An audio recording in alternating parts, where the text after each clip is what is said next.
Yeah, definitely a lot to watch for. Thank you, Mark.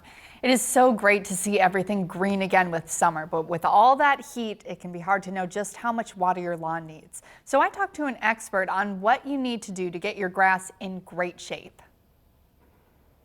So this is a really critical thing for midsummer, and it's very deceiving. You can look at the lawn, but you really can't look at the roots. It's hard to look at the roots unless you dig them up and kind of touch them and feel them and really get a sense of that. But you can use a very common household device, a screwdriver, and just by simply placing it in the ground, forcing it in, you can tell by two methods.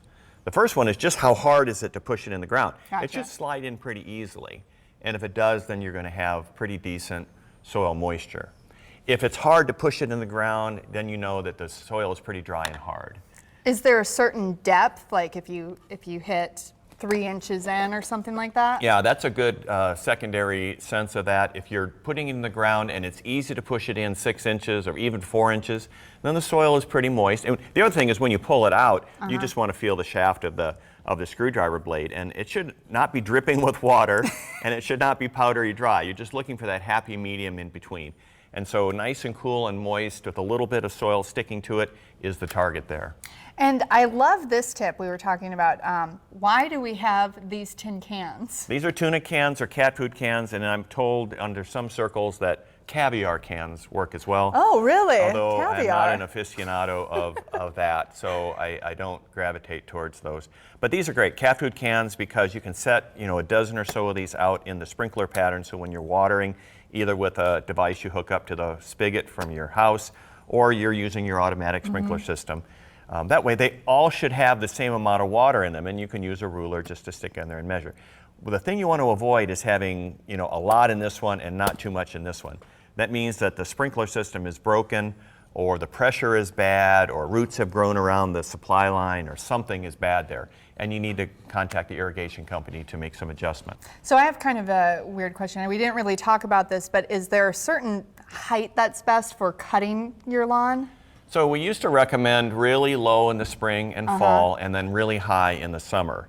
And then through some research at the University of Nebraska, we found that really those adjustments are really not worth it. That making those adjustments, you end up losing a little bit on the depth of the roots and a little bit of greater humidity in the canopy itself. So we pretty much go with the Ron Popeil thing where you just set it and forget it. He had the turkey I like machine. that, set it and forget it. Set it and forget it. I go for the easy to remember type of verbiage, but really, for Kentucky bluegrass, 2.5 inches is good.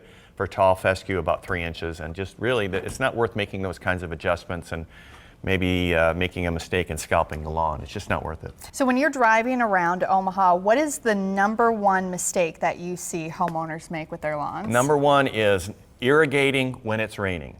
And it's just like everyone has pet peeves about their family, their life, their career, and that's mine.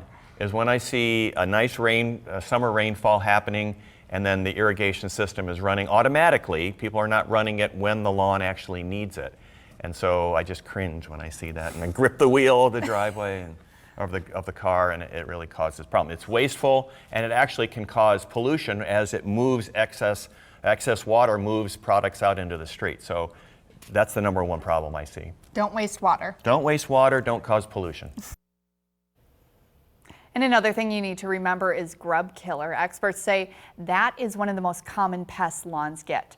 You can find the best grub killer for your lawn by going to a full-service garden center.